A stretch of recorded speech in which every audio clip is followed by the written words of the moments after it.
Echo, what was that oven temperature I mentioned yesterday? The smart speaker in my kitchen whirred, playing audio from yesterday at 4:15 p.m. I heard my own voice. Note to self, oven at 350 for the cobbler. The audio stopped. And then, it started again, playing a conversation from 10 p.m. She's so sweet she'll never see it coming. My daughter-in-law, Chloe said. Her voice was like ice. She's too conflict avoidant. Just get her to sign the investment papers. It's our money now, Ryan. Our money. My blood ran cold. That was my son, Ryan, agreeing. In my own home, they were plotting to steal the bakery I'd built from scratch, the very home I'd raised him in. They thought I was just a sweet old woman, a problem to be managed. That was their first mistake. That was the moment the peacekeeper died, and the woman who replaced her. Well, they had no idea who they were dealing with. But before that new woman could act, the old one had to give one last performance. I stood there, my hand gripping the granite countertop, the echo of their voices from the smart speaker still hanging in the air. Just then, the kitchen door swung open. Ryan and Chloe waltzed in, Ryan already buried in his phone, Chloe sipping a latte from a paper cup. "Morning, Mom," Ryan mumbled, not looking up as he slumped into the breakfast nook. "Hey, listen, my trading app needs another cash infusion. Server costs, it's boring. Can you spot me $500? I flinched. Spot me. As if it were a $20 bill, not a week's worth of ingredients. I felt the old, familiar knot tighten in my stomach. The urge to say no, to ask, "Don't you have a job?" It was right there, hot on my tongue. But for 30 years, I'd been the peacekeeper. I was the woman who smiled to stop a fight, who paid to smooth things over, who absorbed every casual sting just to keep the family boat from rocking. "Of course, dear," I said, my voice sounding sickeningly sweet even to my own ears. "Whatever you need." I pulled out my phone and made the transfer. The small whoosh of the banking app was the sound of my own self-respect draining away. Chloe watched, a smirk playing on her lips. "We really need to get you out of this sticky old kitchen and into a modern condo, Evelyn. For your sake. This kitchen. The one where I'd wiped Ryan's tears, baked his birthday cakes, and built a business from nothing." I looked down at the old butcher's block, its surface scarred with decades of knife work. It wasn't sticky, it was earned. But I just smiled. "Maybe one day, dear." They left, and I was alone again with the silence and that blinking blue light on the speaker. I made myself listen to the rest. I had to know the depth of the rot. "It's not just the house," Ryan's voice said, tinny and cold. "It's the whole business. She's just sitting on it. My trust fund is basically locked up until she dies. She just had to pour her whole life into that stupid little pie shop." Stupid little pie shop. The words threw me back 30 years. I was in this same kitchen, only it was 1995. I was 38, a new widow, and broke. Ryan was asleep upstairs, the crackle of the baby monitor on the counter next to a mountain of flour. I was crying, not from sadness, but from pure, bone-deep exhaustion, my hands bleeding from kneading batch after batch of dough. I was trying to perfect my grandmother's apple pie recipe, the one thing I owned that was worth anything. That stupid little pie shop, Evelyn's Harvest Pies, had paid for the roof over our heads. It paid for Ryan's baseball uniforms, his braces, his first car, and the expensive college degree he'd never once used. I had built an entire life out of flour, sweat, and tears, and he was waiting for me to die so he could cash it in. That night, something inside me didn't just break. It hardened. It turned to steel. They thought I was a sweet, confused old woman. Fine. I would be the most confused, most fragile, most incompetent woman they had ever met. The next morning, I went to the bakery. "Mom, you look tired," Ryan said, all fake concern. "Did you forget the 10 a.m. catering order for the PTA meeting?" I brought my hand to my chest and feigned panic. "Oh my goodness, the PTA! It completely slipped my mind. Oh, Ryan, what will I do?" Chloe and Ryan exchanged a triumphant smirk. The hook was in. They started helping more after that. I'd find the industrial sugar bins swapped with the salt. "Oh, Mom, you're getting so mixed up," Chloe would sigh. They even told my loyal bakery manager, Sarah, "We're worried about her. She's just not sharp anymore." She almost sent a salt pie to the PTA fundraiser. Sarah, who'd been with me for 20 years, just narrowed her eyes.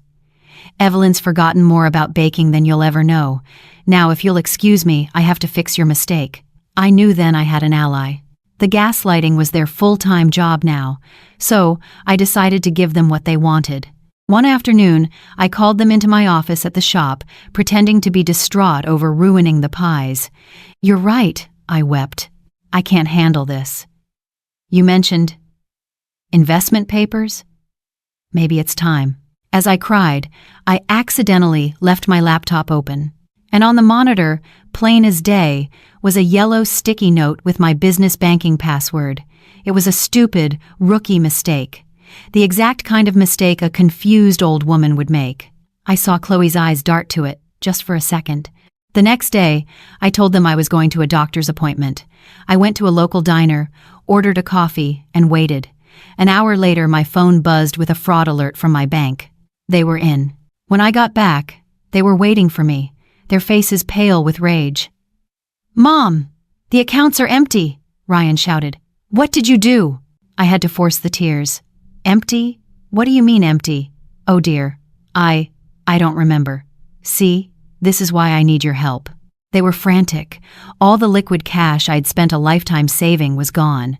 All that was left was the business itself, the brand, the building, the recipes. To get that, they'd need more than a password. They'd need my signature on a power of attorney. "She's lost it," I heard Chloe whisper to Ryan. "She must have moved it to some account she doesn't even remember. We have to get the POA. Now." I found the money 2 days later, in a savings account I'd forgotten about. I acted relieved, and more confused than ever. "I'm so sorry to worry you, I really do need help.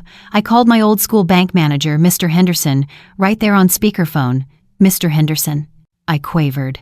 "My son Ryan and his wife are here. They're ready to help me manage things. Can we all meet tomorrow to sign those POA papers you mentioned last year?" Mr. Henderson, who I'd met with in secret the day before, played his part perfectly. "Of course, Evelyn," he said, his voice grave. "Given your situation, I think that's wise. Tomorrow at 10. Ryan and Chloe beamed. They thought they had won. The next morning, we sat in the bank's formal conference room. The dark wood, the leather chairs, it all felt so final. The POA papers were stacked neatly on the table. "Before you sign, Evelyn," Mr. Henderson said, "our legal team just needs verbal confirmation for the record. Ryan, Chloe, can you just restate the purpose of this power of attorney? What is your investment plan for Evelyn's assets?" Chloe, arrogant and confident, leaned forward. She thought this was a formality. "Look, it's simple. She's not fit to run the business. She's emptying accounts and forgetting where she put the money. The plan is to liquidate the bakery, take the assets, and roll them into our new tech fund. It's time to put this dusty old brand out of its misery." "It's what's best for her," Ryan added, his voice smooth. "It's our money, really. She's just been sitting on it." Mr. Henderson nodded slowly, then looked at me. "Thank you. Evelyn, do you have anything to add?" I felt all the fear and all the peacekeeping of the last 30 years fall away. I smiled. A real, sharp smile. "Yes, I do. First, the empty accounts. That was me, last week, moving all my liquid assets into a new ironclad trust. After I heard your plan," Ryan's face went white. Chloe just looked confused. What plan?" "And second," Mr. Henderson said, "you asked about the plan." He reached under the table and placed my Echo smart speaker in the middle of the conference table. He pushed a button. Chloe's voice filled the room, cold and clear. "She's so sweet she'll never see it coming. She's too conflict avoidant. Just get her to sign the investment papers. It's our money now, Ryan." The silence that followed was absolute. Chloe looked like she'd been struck by lightning. "Mr. Henderson folded his hands. "This meeting was a formality. I am Evelyn's fiduciary.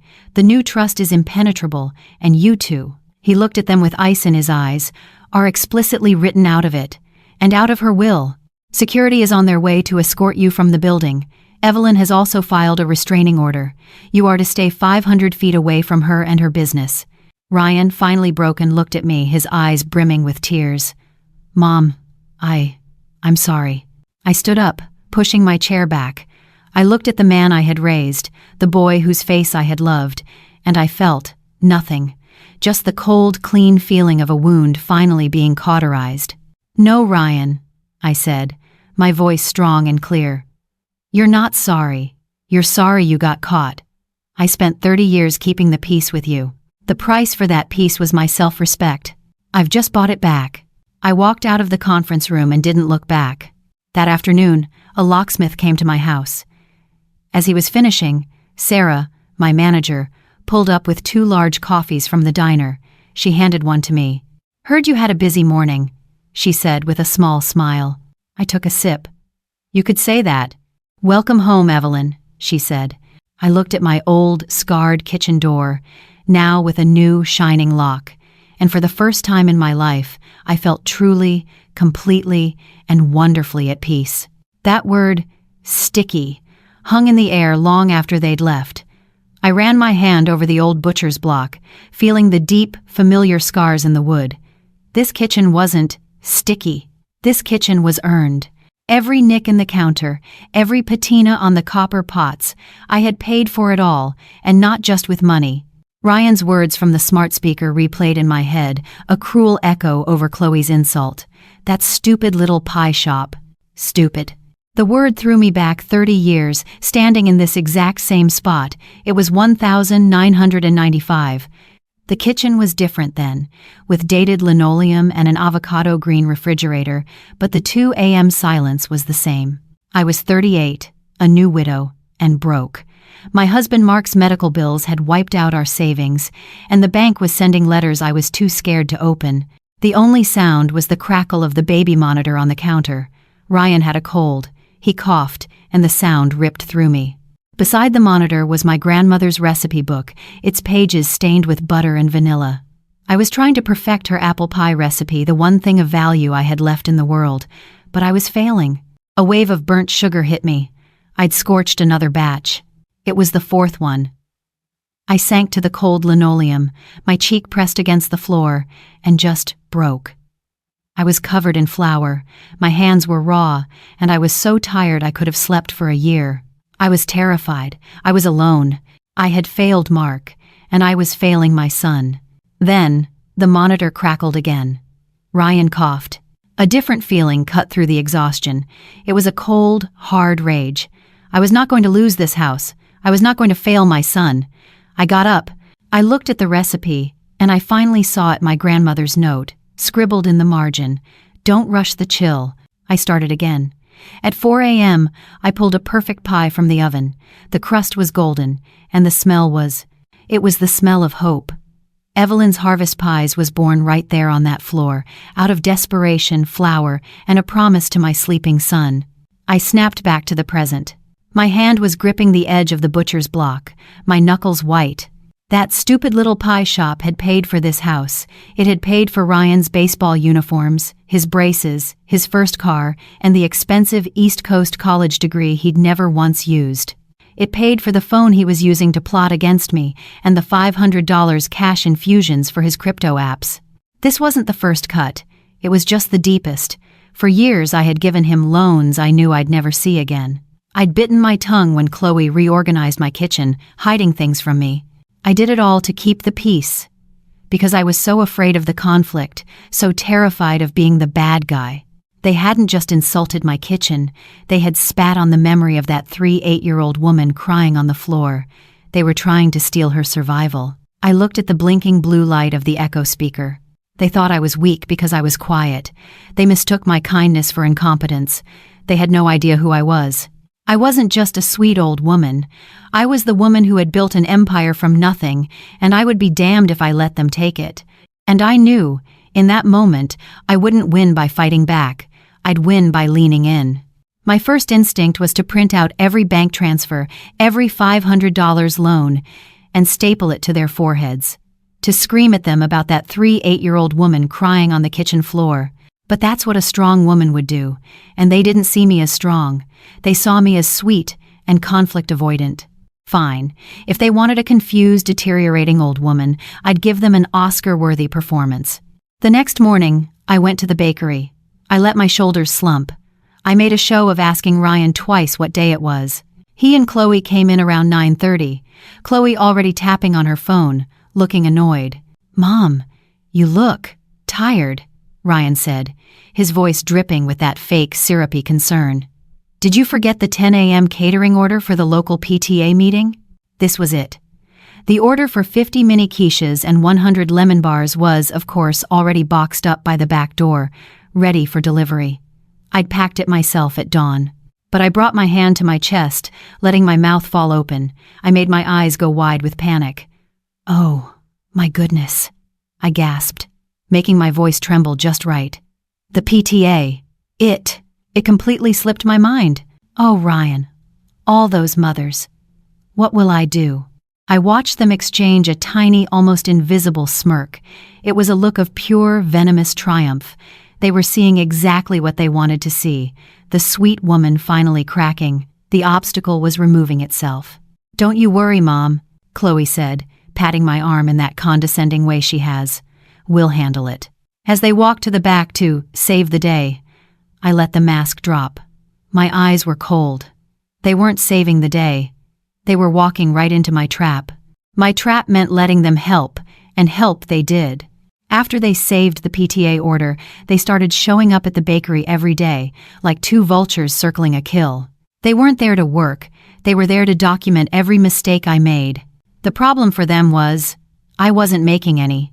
So they started making them for me. I was in the back, shoulder deep in dough for my signature apple cranberry pies. We were heading into the Thanksgiving pre-order season, our busiest time of year. It's when the shop makes nearly half its revenue. It's a stressful, high-stakes operation. Chloe waltzed in holding her phone. "Evelyn, you look flushed. You're trying to do too much. Why don't you let me handle the fillings? It's just mixing, even I can handle that." She gave me that bright, brittle smile. I knew what was coming, but I had to let her. "Oh, would you, dear? That's so helpful," I said, wiping my hands on my apron. "The pre-measured sugar is in the big white bin. The kosher salt is in the smaller one right next to it. You can't miss them." I turned back to my dough, but I watched her reflection in the steel of the industrial mixer. I saw her look at the large, clear labels. I saw her pause. And then, I watched her deliberately swap the scoops, pouring a full measure of salt into the vat of sliced apples. A few minutes later, Sarah, my manager, came in. Sarah's been with me for 20 years. She can smell a bad pie from a mile away. She dipped a finger into the filling Chloe was so helpfully stirring, tasted it, and her face soured. She looked at Chloe, then at me. Before Sarah could speak, Chloe burst into action. "Oh my God," she gasped, her voice dripping with fake horror. "Evelyn, I asked you twice. You told me the big bin was sugar. This is all salt." She grabbed my arm. "Oh, you poor thing, you're getting so mixed up. Don't you worry." She looked at Sarah. "I caught it. No harm done. We'll just toss it." Toss it.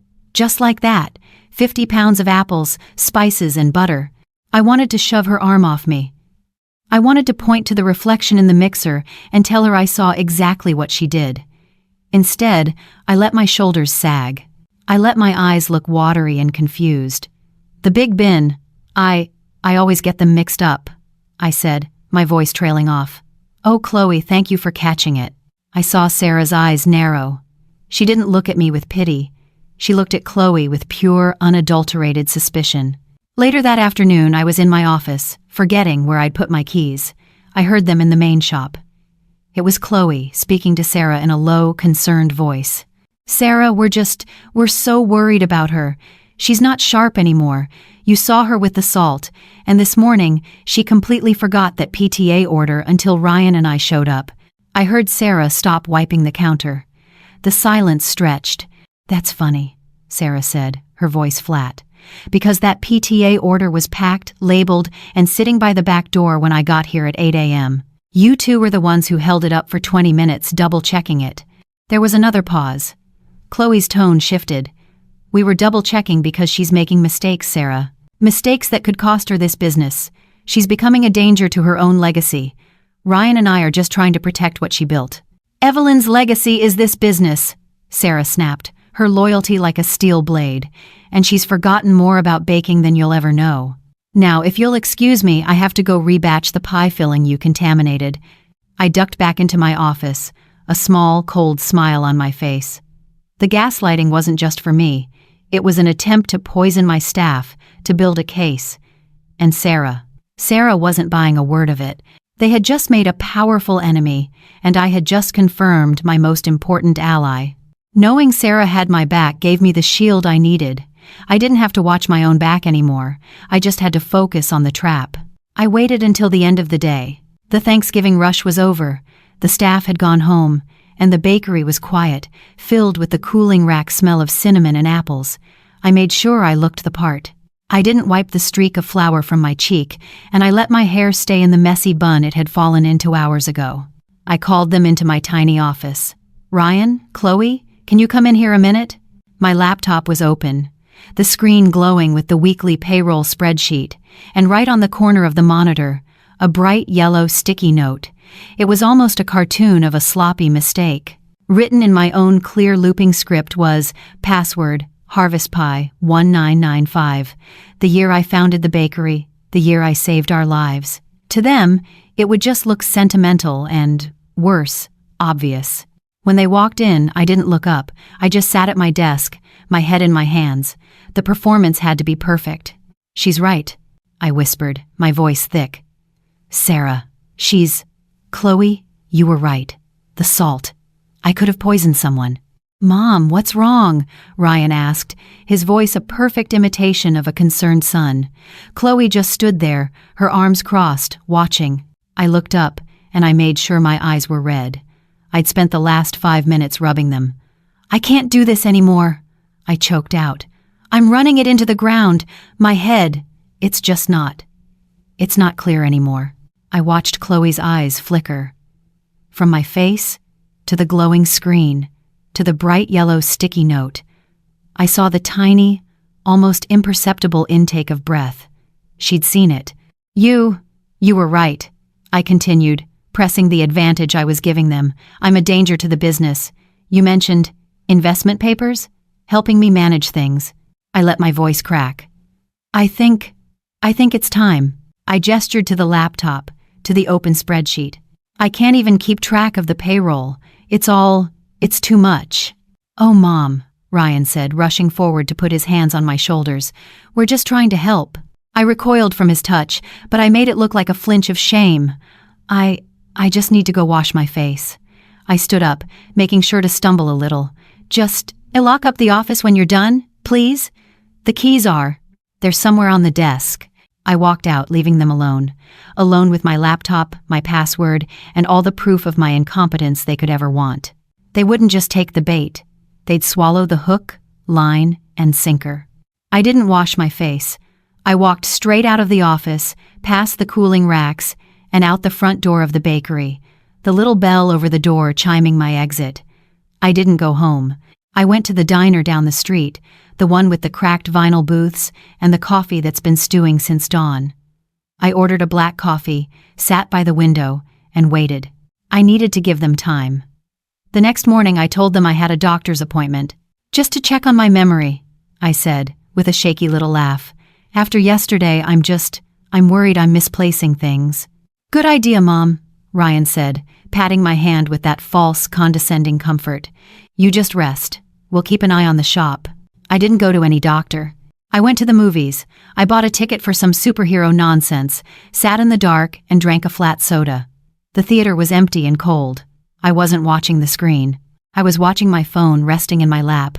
At 10:15 a.m., it buzzed. A fraud alert from my bank. Login detected from a new device at 10:14 a.m. I smiled. They were in. I gave them 2 hours. I even stayed for the credits. When I walked back into my house, the air was static. It was thick and vibrating with panic. Chloe was pacing the living room, her knuckles white as she gripped her phone. Ryan was at the dining room table, my laptop open, his face a ghostly pale. He was clicking the mouse, over and over, like he could make numbers appear by pure force of will. "Mom!" he shouted, jumping up the second he saw me. "Mom, where did you put it?" I put my hand on my chest, slipping back into the roll. "Put what, dear? Did I lose my keys again?" "The money, Evelyn," Chloe snapped, her voice high and brittle. "The bakery accounts. They're empty. All of them. The payroll account, the business savings, the tax account. It's gone. Gone." I let my mouth fall open. Empty? What? What do you mean empty? That's not possible. We logged in to help you with payroll, like you asked, Ryan said, his voice tight with a rage he was barely controlling. And it's gone. All of it. Did you move it? Did you buy something? Did you donate it, Mom? I looked from his furious face to Chloe's. I let the confusion build in my own. I don't remember. Oh dear. Maybe I did move it? To keep it safe? I just don't know. I watched them exchange a look. It was the moment of decision. And I saw, clear as day, they didn't think I was a thief. They didn't think I was a mastermind. They thought I was senile. She's completely lost it, Chloe muttered to Ryan, her voice a low, sharp hiss. She must have moved it to some random account and forgotten. She's a liability. She's going to bankrupt herself and us before we can even help. Ryan slammed the laptop shut. The crack echoed in the quiet room. The cash is gone, he said, his hands clenched. It doesn't matter. We have to get the power of attorney. It's the only way to control the assets, the building, the brand, the recipes. It's the only thing left worth anything. They thought the harvest was empty. They didn't realize I just moved the grain to a stronger, deeper silo, one they'd never find the key to. And now, they were desperate. They wouldn't just ask for control. They'd demand it. Their desperation meant they couldn't even wait. They cornered me the next morning, not in the kitchen, but in my office at the bakery. My office. They shut the door, the small click echoing in the tiny room. It was an intimidation tactic. Mom, Ryan started, his voice that awful, smooth, HR manager voice. We need to talk. We were up all night, worried sick about you. Chloe stood beside him, arms crossed, tapping her foot. She wasn't even pretending. She just looked, impatient. We finally found the money, she said, her voice clipped. You'd moved it all into some new rainy day savings account you must have opened. You don't even remember doing it, do you? I had, of course, moved the money back that morning, right into a clearly labeled account. It was the next piece of cheese in the trap. I let my eyes go wide, performing the surprise they expected. I did? Oh, thank goodness. I put my hand to my chest. I was so scared. I must have done it to keep it safe, and it just slipped my mind. Slipped your mind, Ryan repeated, shaking his head in a perfect pantomime of sorrow. Mom, this is serious. This isn't just forgetting your keys. You misplaced your entire life savings. What if you'd slipped and donated it? What if you'd sent it to one of those internet scams? This is exactly what we were afraid of. Chloe chimed in, stepping forward, her eyes like polished stones.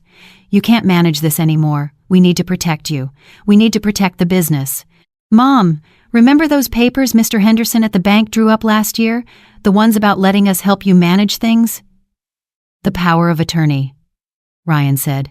I looked down at my desk, at the stacks of invoices I'd just finished paying. I made myself flinch, as if the words themselves were a slap. I don't know, Ryan, I quavered. That sounds so final. This was the most important part of the performance. I had to be scared of the very thing I was planning. It's not final, Evelyn, Chloe said, her patience visibly snapping. The mask was slipping. It's smart. It's what responsible families do.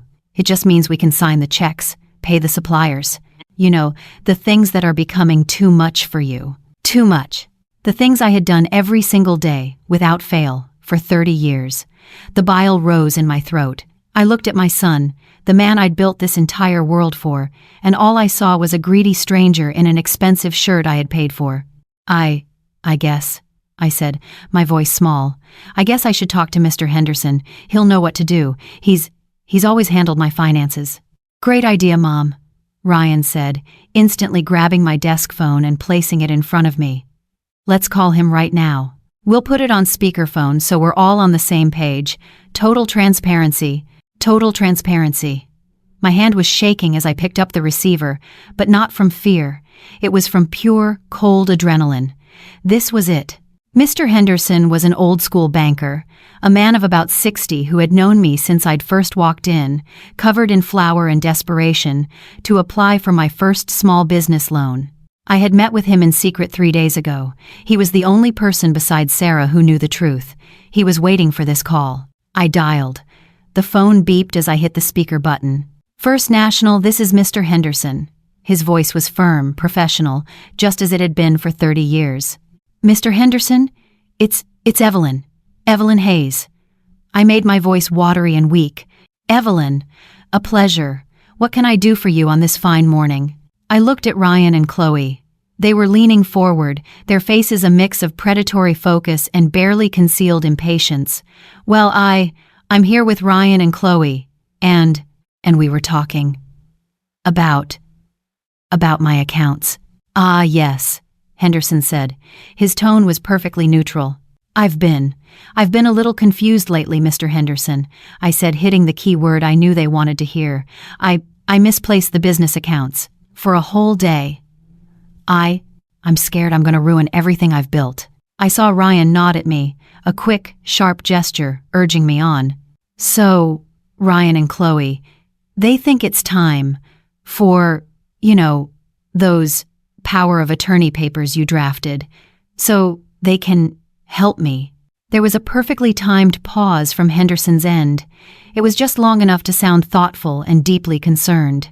Evelyn, he said, and his voice was now laced with a grave, paternal care. I must admit, I've been thinking about that as well. Given our last conversation, I think that might be a very wise step to protect your assets. My last conversation with him had been about setting up the new ironclad trust, not this POA. He was a brilliant actor. Chloe visibly relaxed, a small sigh of relief escaping her. Ryan smiled, a thin, triumphant smile. They'd heard exactly what they wanted, validation from a third-party authority. Oh, really? You think so? I said, playing my last card of doubt. I do, Henderson said firmly. Why don't you all come in? We can sit down in the conference room, go over the documents, and get everything signed. Make it official. How about tomorrow at 10? That sounds wonderful.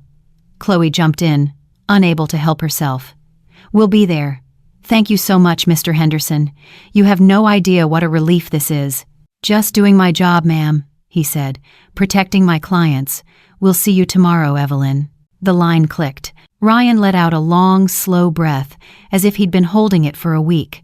He put his hands on my shoulders, the same hands I used to hold when we crossed the street. See, Mom? All done.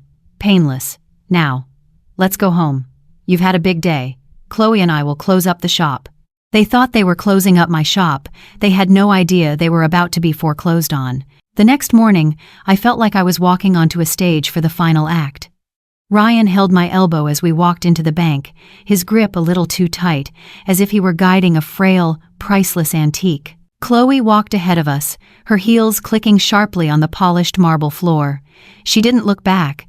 She was already mentally redecorating her new life. Mr. Henderson met us at the elevators. He wasn't smiling. Evelyn, Ryan, Mrs. Williams, this way, please. He led us into the main conference room. It was all dark wood, heavy leather chairs that sighed when you sat down, and a long, polished table that felt cold to the touch. It smelled like old paper and money. In the center of the table, perfectly squared, was a thick stack of documents, the power of attorney. Chloe's eyes fixed on it, like a hawk spotting its prey. I sat down and made myself look small. I kept my eyes on my hands, which I'd clasped in my lap.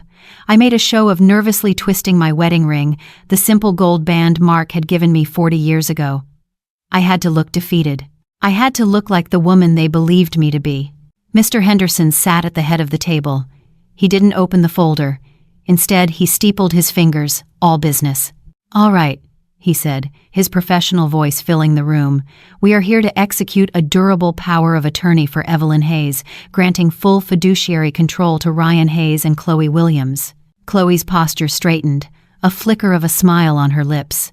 But before we sign, Mr. Henderson continued, his tone unchanged, our legal team requires a verbal confirmation for the record. This is a standard procedure, just to ensure all parties are clear on the intent of the transfer. I saw Ryan shift in his chair, a small huff of impatience. A formality. He just wanted to get the pen in my hand. Of course, Mr. Henderson, Ryan said, his voice smooth and eager. Whatever you need. We're all about transparency. Mr. Henderson nodded, his gaze firm. He looked directly at Ryan, then at Chloe. Thank you. So, for the record, can you just briefly restate the purpose of this POA? What is your investment plan for Evelyn's assets, once you have control? Chloe actually let out a little scoff, a puff of air, as if the question itself was a waste of her valuable time. Look, Mr. Henderson, she said, leaning forward. She was all business, a shark in a blazer. It's simple. She's not fit to run it. She's proven that. She's emptying accounts and doesn't even remember doing it. She's a liability. She gestured to the stack of papers.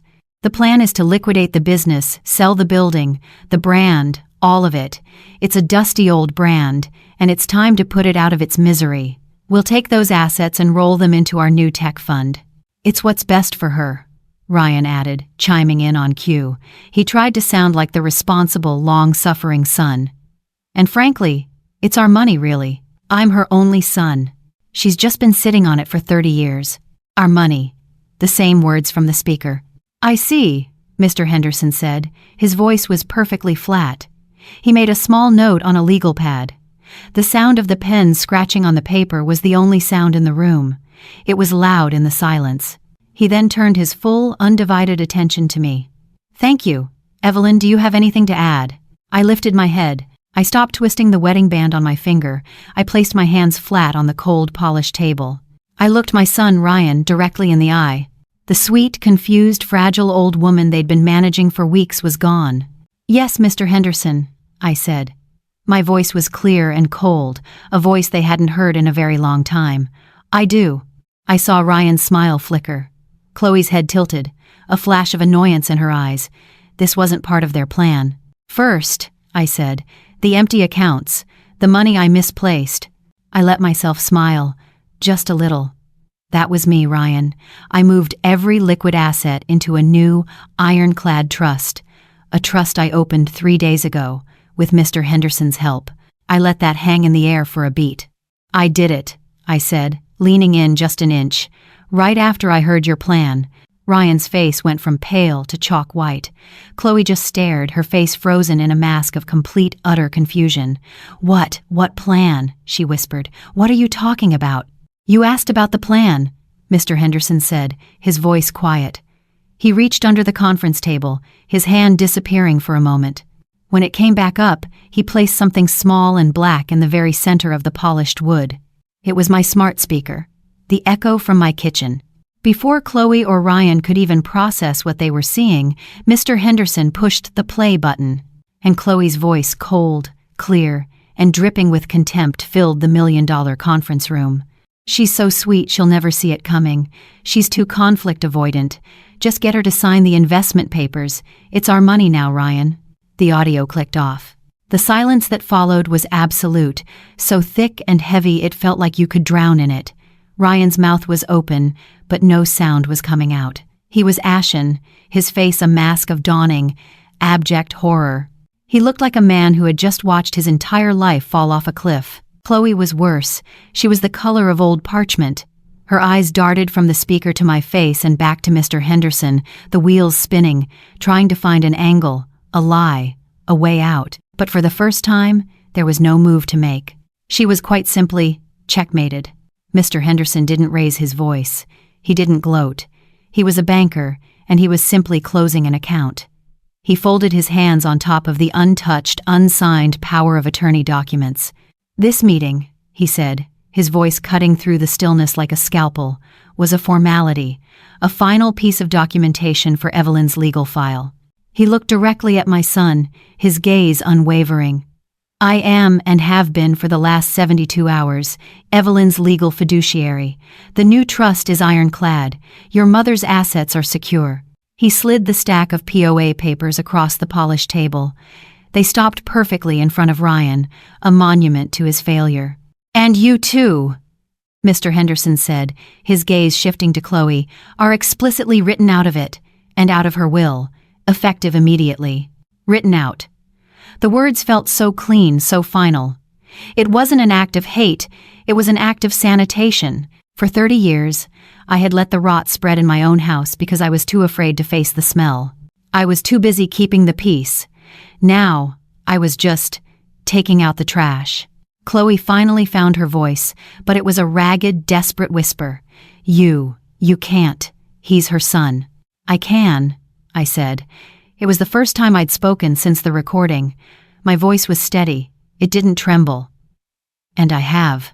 Furthermore, Mr. Henderson continued, as if she hadn't even whispered, Evelyn has also filed a restraining order. You are to stay 500 feet away from her, her home, and her place of business. He glanced at his watch. Security is on their way up to escort you from the building. They should be here, now. As if summoned, the heavy conference room door opened. 2 uniformed bank security guards stepped inside. They didn't look at me or Mr. Henderson. Their eyes were fixed, professionally and blankly, on Ryan and Chloe. Mr. Hayes? Mrs. Williams? If you'll come with us, please. Ryan stood up, but he looked like a marionette with its strings cut. He was utterly hollow. Chloe, on the other hand, was pure distilled venom. Her face was blotchy and red, her eyes narrowed to slits. She was already calculating her next lawsuit, her next attack. But it wouldn't matter. They had no money, no inheritance, no access to the business, no access to me. They hadn't just lost the money they'd tried to steal. They had lost everything. They had burned the entire harvest, and now they were left with nothing but ash. The security guards were polite, professional. They put a hand on Ryan's elbow, and that simple, physical touch seemed to shatter his paralysis.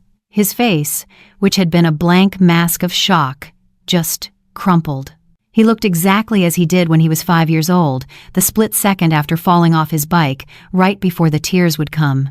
"Mom," he whispered, his voice breaking. The guards paused, giving him one last second. "Mom, I'm sorry." I looked at him. The man I had raised, the boy whose face I had loved more than my own life. For a moment, the old instinct flared up the urge to rush forward, to wipe his tears, to say, "It's okay, we can fix this."